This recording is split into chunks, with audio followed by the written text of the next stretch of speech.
What's up, Kenna fam? It is your boy Chris here in the Simple Man's Grow Lab, and today I'm going to be sharing with you the top 5 things I learned during my first year of indoor growing.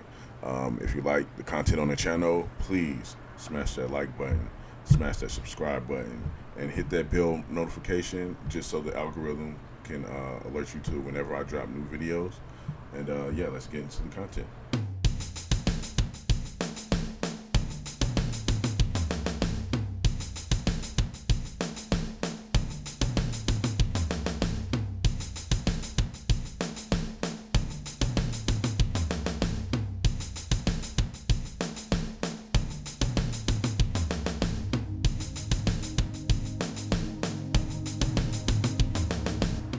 So, Hi, I'm Renata Bliss and I'm your freestyle dance teacher.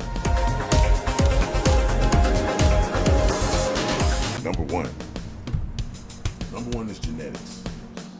I love Hitler. Who doesn't? Genetics are key.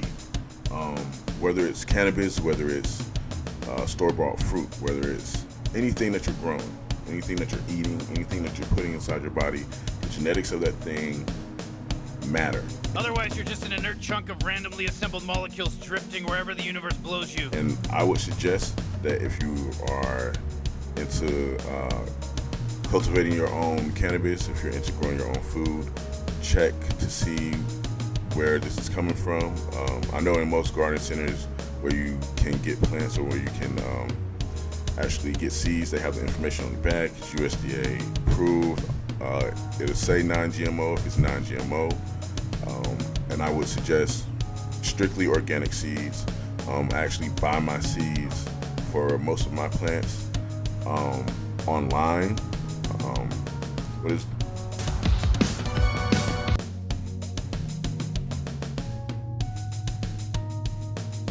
actually what's it called?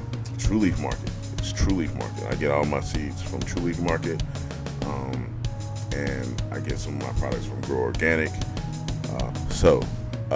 Genetics are key.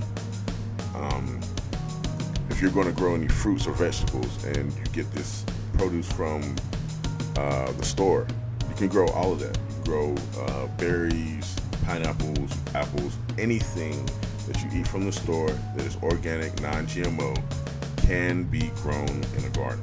All those produce items that you buy from a store, you can grow those. Make sure they're from America though. You have to get produce grown in America. Anything that is imported from other countries has been irradiated before it gets through the border. It's a part of the policy. They don't want any microbiology, any different kind of bugs, any foreign contaminants, so they irradiate it immediately before it's allowed to be brought into the country. So those, I got some blueberries, I think they were imported from like Peru or Venezuela, and I tried to grow them and nothing. All of the seeds, nothing. And it was because they had been irradiated, so they would not grow anyway. And so it has to be American seeds. If you're not in America, it's probably a similar policy in your country, especially if you're in a Western country like Canada or England or something like that. I'm pretty sure they have the same policy, and so you wouldn't be able to grow those exotic fruits from outside the country unless you buy them within the country, unless they've grown here. So again, make sure non-GMO, make sure the genetics are good, and you'll be fine. As far as cannabis goes, there's plenty of reputable cannabis banks, seed banks out here, a lot of reputable cultivars. Just pick one. You have to do the research. I'm not going to promote anyone. They're not paying me, so I'm not going to promote them.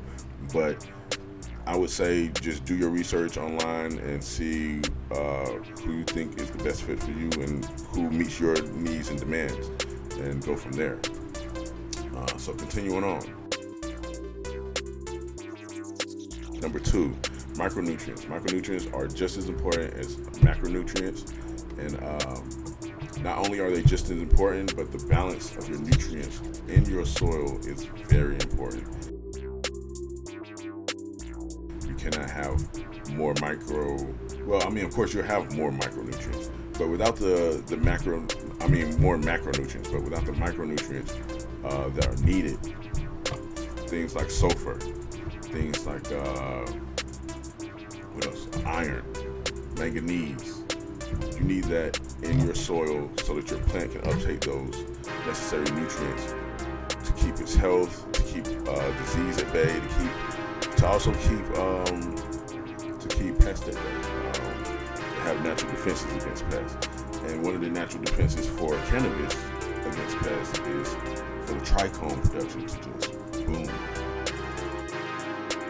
There are ways that you can actually manipulate that on your own, 48 hours of gardening, so just, pinching the stem and forcing it to heal itself, and it will feel like it's being attacked, and it will produce more trichomes that way. But yeah, make sure that all of your nutrients are balanced in your soil so that your plant can be healthy, and you can succeed, in your grow. Number three is bottled nutrients are just as effective as dry amendment nutrients when used correctly in the correct measurements. Do not go crazy with them.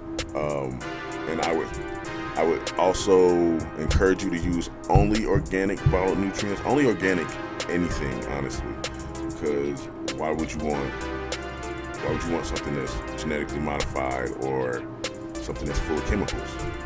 You know what I mean? That's the point of growing your own stuff, because you don't want GMO, and you don't want things grown with these heavy chemicals, with these heavy metals in the chemicals that actually provide no nutritional value to you or to the plant itself, and it's just not good overall health-wise. So I would always encourage you to go organic, but bottled nutrients can be just as effective as dry amendment nutrients. And actually it makes it easier. Dry amendment nutrients, the timing has to be right. If you're transitioning from veg, for instance, with cannabis into your pre-flower stage, you have to go at least 2 to 3 weeks before that veg plant is going to go into pre-flower. And that's when your timing or your control over it, whether it's an auto flower, but I'm really talking about the photo periods. You have to monitor that, and you'll know when you want to switch over, but you have to dry amend that soil at least 2 to 3 weeks before you're going to flip, so that those nutrients are accessible to your plant, so it can grow and prosper the way that you would like it to. So they're both just as effective, but when it comes to dry amendments, you have to be on the timing. And when it comes to bottled nutrients, it's very, very easy to overfeed, very easy to develop nutrient burn. I do it all the time because I use some bottled nutrients from Fox Farm. I know it's not very popular with some of the growers out there, but I still use their organic bottled nutrients, like this product here from Bush Doctor. It's called Kelp Me, Kelp You. Also, I'm not promoting for them. It's free real estate. I'm just going to show you guys the OMRI listing for organic use. This is designed for organic gardening, and they also have the registered organic input material. So it's not all chemical nonsense. Some people just don't like certain companies. Some people just don't know how to use the liquid nutrients in moderation. I would encourage that. I would encourage you to use half or even a quarter of the recommended doses that you find on the packages or on any other pamphlets that they give you, because it's designed for them to also make money, and they want you to use up the nutrients as fast as possible. So they're going to tell you, it's part of some nutrient practices where they're just trying to get you to use as much of the nutrient as possible, so you'll have to buy more. So I would suggest using half or up to a quarter of the recommended doses they give you, and you should be fine. But that's one thing that I learned: bottle nutrients and organic dry amendments just as effective. But again, as I said, I'm preferring the organic dry amendments because I like that control.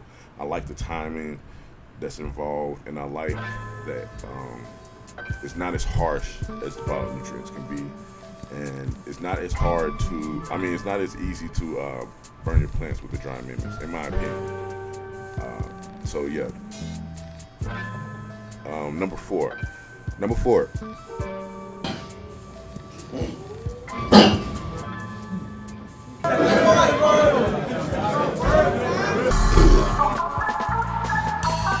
All inside the streets like I ain't learning from them. Call me, bro. The importance of living soil. This is one of those things that I kind of was skeptical about until I tried it. And living soil works. You don't have to feed as much. You don't. When you have living soil with the mycorrhiza and all of the necessary microorganisms in your soil, it makes it so much easier. Your plants are so much healthier, cleaner, fewer pests. It's all around just better experience when you have living soil.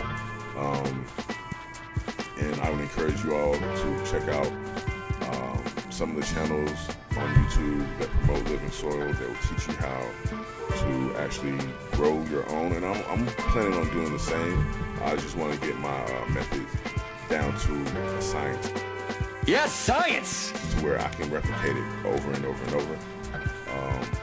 But yeah, living soil. You need that. You need living soil. It's science, people! Science! Science!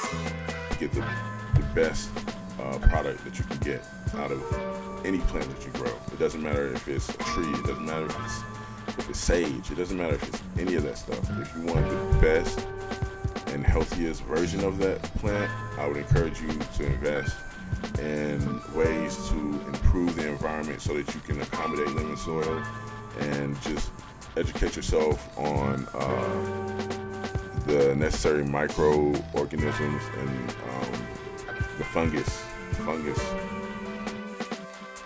that is needed in that soil, the mycorrhizal. You know, that inoculate that I use really helps the roots, but also the rhizosphere is very important to the growth of the plant. If you want to check out more about the rhizosphere, there should be a box somewhere up here.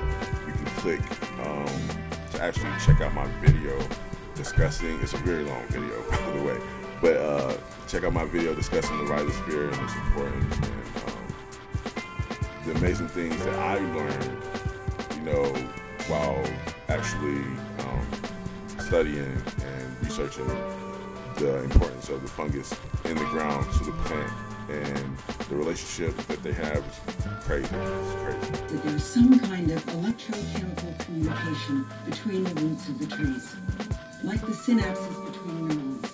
But yeah, so let's move on. Number 5, most important thing that I learned. Well, not the most important, but one of the things that I really didn't understand, even though I've grown plants before, I didn't understand that a lot of my plants were not as successful as I wanted them to be because of overfeeding. Overfeeding does not mean that your plant is going to grow faster. It does not mean that your yields are going to be better. It does not mean that your apples or oranges or whatever you're growing, your grapes, whatever, it will not make them bigger. You can get hacks, you know, of certain products that are designed to make certain things bigger, but usually they're using GMO plants that they're designed to get huge anyway. I mean, certain apples, crab apples, for instance, I grew up with a crab apple tree in my backyard, and those things are like this big. Now I see apples like this big, and it's like, okay, that's full of steroids. Like, you know, but anyway, I would say overfeeding, don't do it. It kind of goes back to what I was saying about the bottled nutrients, how easy it is to get nuke burn and to actually overfeed your plants. Overwatering also goes into overfeeding. You don't need to water your plant every day. No, you don't need to water every day unless you're doing like the slow drip water method, or there are some people that will just feed their plant little by little, give it a little water at a time. So they'll feed it every day and they'll water it multiple times a day, but they're doing that as a feeding technique. As a feeding technique that you need to learn. And I wouldn't suggest that for beginners, but that's one of the main problems that beginners have is overfeeding and overwatering the plants. So I would suggest that you do your research. Again, self-education is the key, and you won't learn properly unless you make mistakes. But we're trying to minimize those mistakes best as possible. So I would encourage always research. Research if it's just lettuce that you want to grow. Research everything you can about lettuce and their feeding patterns, because all plants don't have the same feeding patterns or the feeding needs. Some plants don't need certain nutrients in abundance. Some plants need other nutrients in more abundance. Some plants need acidic soil. Some plants need alkaline soil. Some plants need soil that's right there in the middle. It depends, and so you have to do your research, and that due diligence, it goes a long way. I hope this video is helpful. I hope that what I learned this year actually inspire other people to go out and grow their own cannabis, grow their own food, and even if you're not growing it for food, it's therapeutic. Grow you some shrubs.